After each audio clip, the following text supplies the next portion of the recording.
And this is what I'm saying. We've got to work backwards. Man United fans just ignore this. And I think you're spot on. There was things today, like I say. It's interesting because everyone's been calling for young. I want to speak about Obi for a minute. People have been calling for him to start. And I'm going to be honest with you.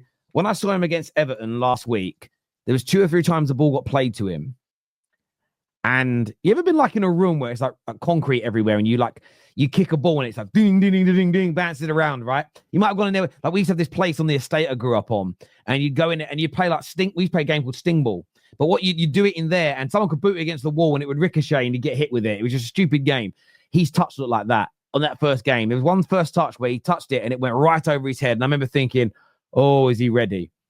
But then what I saw today was actually Man United players probably not passing the ball to him as much as they should have been. And I think that was because they're worried. But the longer the game went on today, gents, I felt his touch got better, his movement. He realized, hang on, I've just shoulder barged a couple of geezers and I've moved them. I can do more. And this is where I hope, and I don't know about you, KJ, I hope that Amorim looks at him and goes, you know what?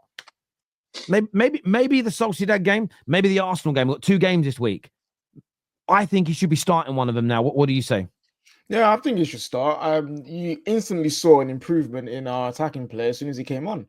He's giving you something. And the thing with Hojlund right now, he's not even... You see the chances that Obi Martin's made for himself by pressing, by winning the ball in the box and then taking a shot, by being more hungry than the defenders. He's not even doing that. Even that is infectious. You saw Xerxes get better. You saw Garnacho get better. And it's like, we need that just on the front of the pitch.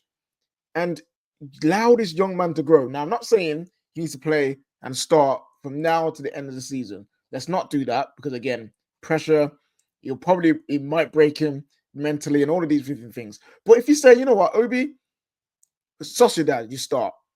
You miss out on Arsenal. You may even miss out on the second Sociedad game. But Leicester, before the international break, you start again. Like, just give him these opportunities to grow into the game. Because I'm looking at his game, and I'm like, there's fundamentals. There are fundamentals there that you can work with. And if you develop properly, you don't have to spend 600 million, not 600 million. Yeah, that's 60, 70, 80 million on a new striker when you need 2 of them. You've already got one there. And I just want to say his start to his life at Man United reminds me of when Mason Greenwood first broke through. When he first broke through in 2019, like just after Jose left and Oli was playing him in Champions League and all these different games, he didn't score. He had moments where he's like, kid, you could have done better. But as you saw, the man went away for the summer. He did his work on his body, physicality, he did his work on his technique. And he came back in 2019, 2020, and you started to see the development. Are you suggesting it's in some respects? I mean, I really wanted him to get the winner today. But in some respects, if he comes in and scores a brace in his first game, a brace in his second game, and looks like a star, maybe that builds up an unrealistic expectation against a 17-year-old, where maybe what you need is just a little performance here, a performance there, maybe a goal there, maybe lowering the expectation. Because Man United fans, as you say, there's so many of them are so desperate for success. He'll become the star boy, but they'll forget he's 17 and they'll expect Wayne Rooney stuff. And I don't think people realize what Wayne Rooney was he was a phenom at that age. It's not normal. It rarely happened since. So I get where you're coming from. Sunshine, do you think he has earned a right now to be in and around this first team for the next couple of months this season, especially with the injuries we've got? Yeah, 100%. I mean, from a player's perspective, from his standpoint, if I was to put myself in his shoes, given the situation at United, if you are competitive and love your sport the way he seems to love it, then there's an opportunity there to get some minutes and actually stake a claim in training to say that I'm ready to put myself forward. So from a player's perspective, yes. From a desperation standpoint, from a fan's perspective, yes, you want it because Hojlund respectfully isn't pulling up trees, he's making the right runs and putting himself in that position, but he's not doing anything with it in those moments. So he needs to hold bench more time. That will do great wonders for Obi and hopefully for Hojlund as well if he uses it in the right way. And then from a manager's perspective, given the stress from the fan base and whether you agree with that level of stress or pressure or not, or expectations, he needs something up front that will allow him to have a predator up front. Even the 50-50s that were pinging around when he was on the ball will seem to just drop in his favour. And that doesn't happen out of luck, guys. That happens with a level of IQ in the mix of a mess. The certain touches you take will help not the ball in certain areas. It's just a case of tit for tat, who gets the last touch. So you can see there's goals and opportunities there for him, and with a bit of confidence, cut some minutes, a goal maybe, I think he'll start to thrive. And I think a young player coming in He's will way take too a lot raw, of, though. Don't you guys think he's sadly, way a young too raw? player coming in. Way too raw for what though? None of us. He's way too raw. Like even Say today, that again, like sorry. But no one's saying like even today watching him, right? He came on. I actually understand where all three of you are coming from, because you're saying it can't be worse than what we have already. That's essentially the logic. But like, okay, start him ahead of Hojlund because he's an unknown, and he could be better than the known crap I'm watching, which I understand what you're saying. But having watched him today from a non-Man United emotionally involved perspective, he's way too raw. Like you could tell he's too young. To what? To start every week? RAW. Like he's no. He's just like, okay, I'll explain you. Like you could tell he's like academy level still, and still needs a lot of development.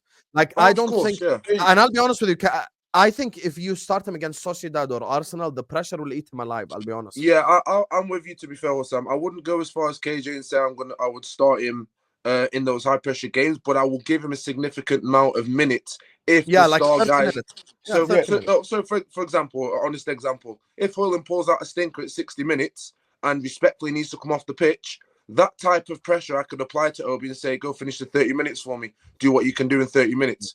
That 30 minutes is good enough for his development, because respectfully, if you're a manager and you've got to be cutthroat at United, sadly, you've got to go, okay, if I've got no options, Obi, you've got to go 30 minutes. I'll give you saving grace for the mistakes, but build yourself in like you did, for example, today's game in Fulham, and try and make something happen for me. Those type of situations may arise for Obi, and I wouldn't be objective to, because one, we haven't got another striker to come on, but two, players do need to come off that pitch if they're not pulling the weight or doing good enough. And if Obi's available and he's prepared to do what he did today against Fulham, there's nothing wrong with that. But I wouldn't start him in any of the next 4 or 5 games at all. But he needs minutes. No, I get why you wouldn't start him into that, but I'm just viewing it as more of just what is the actual harm in starting him? Like as Man United football, as Man United Football Club, where we're at now, what is the difference between Obi and Hojlund? If we're being serious. The biggest issue, KJ, is like we did it with Greenwood, we did it with Rashford. We stifle young players' developments because of our environment. How is getting 60 minutes stifling? And the reason I say that, and again, it's with a heavy heart I have to say this, but our fan base, because of the desperation, they've done it with Hojlund as well. They lose track of what that player is, where they are in their career, and what they're actually capable of doing, and they get sidetracked with the fee. Yes, okay, fair play. Obi came for real cheap from Arsenal, but the point is still the same. We apply that pressure subconsciously or consciously, knowingly or not, because United need to offload. Yeah. And if that kid turns up and scores 2-3 goals and has a Rashford start to the season like he did when he was under LVG, that pressure's going to be piled onto him. And when he's crap or he struggles again, they're going to be reminded of where he is, and they're going to start caving in on him. That's the biggest issue. And for our future, I'd much rather go through the shit having Hojlund there with the expectation of Hojlund already knowing that he needs to start bagging. But the thing is, he's also carving on the pressure. So we're talking about this pressure thing. Yes, but one second, let me finish. Sorry, yeah, go on. Yeah, he's already like crumbling under the pressure, right? So we're just going to be throwing this guy that's basically more finished than Obi. Obi's got a fresh mind. He's got a fresh mentality. Him coming in for 60 minutes and performing and seeing what he can do is more helpful for Man United than the guy who's already finished at playing 60 minutes. Hojlund coming off the bench could be giving him the confidence that he needs to return back to some kind of form. 100%. I agree with you, and this is why I said to you, if Hojlund does come off the bench and he does get sub 60 minutes and Obi gets 30, then it does wonders for both players. I just think, me personally, I'll speak for myself, not for anyone else. Me personally, I'm happy to sit through the fire and watch the shit at the fan and let it go everywhere, knowing it'll get cleaned up. If I know that someone's going to turn off the flipping the switch at the end, and then we start again. For me, I'm thinking more of our future rather than the immediate impact now, and that for me is weighs more than the immediate. Listening to both of you talk, and of course Sam as well, I was enjoying that listening. I know some people might clip me up and say, why wasn't it challenging? Because I do like to listen as well. I think you're both talking sense, but I think you're almost both looking at it. KJ's looking at it through how he will treat the player. Same as I would. I wouldn't. I know where this kid is. I understand the issues with Garnacho right now. Some will say, I've always said he's a bad player. But like most of us said, maybe he's getting too much game. For the first 2 seasons, most level-headed, sensible Man United fans said, I think he's starting too much football. There's too much pressure on him to be the main guy.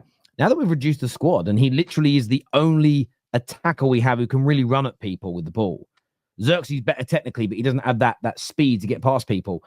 I feel like it's he's crumbling under that pressure even more, but that's almost like a needs must because of the way the squad is.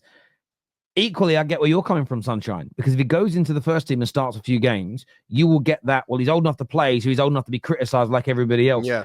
And that is just, and that for me is a repugnant, almost thuggish way of looking at young football players. It's just, I'm going to treat them like they're a full-grown man. It's like, no, bro, this isn't, they've not been starred up and they've moved up from juvie to man's prison early, where you're going to give them the rite of passage. This is professional football. They don't need to be treated harshly, nastily by anyone. And people also, Madrid don't do that to their young players. No one does that to their young players. But I know it will happen. And that's where I'm in this between a rock and a hard place. I'd love to see him give him more. I wouldn't mind seeing him start a game or two. But I almost feel like, let's say start Sociedad. Just say we start him. Bags of brace. I wouldn't then say, have to start Arsenal now. It's the case of, for me, it's like, no, he started that game. Maybe he's on the bench for the next one. One, you've got to help keep his feet on the floor. Two, this is the thing about nurturing young talent. Sometimes it's not just about playing them. It's knowing when to play them and when not to. Fergie with Rooney, by the time we got him, had already become a global star. There were certain matches where if there was something bad in the media, or maybe he had a bad few games, would be away at Everton. And sometimes he wouldn't even have him in the squad because he knew that might be too much for Rooney on that day. And he might do something stupid and injure himself, might get himself sent off. Then we're missing him for 3 games. So he would make these decisions, even when Rooney was 18, 19, 20 years of age. And I think it's so important to do this. Funnily enough, 1998, my dad, I remember sitting with my dad watching football, and it was in the build-up to the, the media coverage was massive, and my dad was saying, please, I hope we don't start David Beckham. We should start Darren Anderton against Argentina. And me and my brothers, I shut up, Dad. Like, Beckham's better than Darren Anderton was a really good player, by the way. And my dad said, no, Beckham is a better player. He said, but he's a little petulant. He kicks out a lot. Ironically, I remember this conversation like it was yesterday. He kicks out a bit and goes, I'm worried, because he went, the Argies, they'll be on him. They'll be on him. And then when Beckham kicked out, I remember looking at my dad, and he just went, I told you. Like, I could just see it happening a mile away. And that was a moment where if Glenn Hoddle was managing better, he should have seen, well, they know what they're going to do to Beckham. We know Beckham is, because he didn't start the tournament, and then he came in for the Colombia game and scored. There was all this hype. That was a time where what you should have done with a young Beckham was go, you're coming out the team again. Yeah. And it's Beckham's still responsible for kicking out. I'm not saying it's not on him. But I still think there are times where you have to know what to do. The problem, and I think you're right, Sunshine, is there are certain Man United fans online that I actually think are licking their lips at the idea of young Obi coming into the team, because a lot of these people online thrive through being negative about the football club. They're loving the fact we're out today. They'll love the fact that Garnacho didn't have a great game. They'll love these things because they get to be negative about the club. It's their brand. It's the way they operate. So I do get it from both sides. And to be fair, Terry, the only way we get rid of it, the only way the club's ever going to get rid of it is for the club to become successful, and then these people will die away naturally, because we saw it in that first 6 months of the Ten Hag.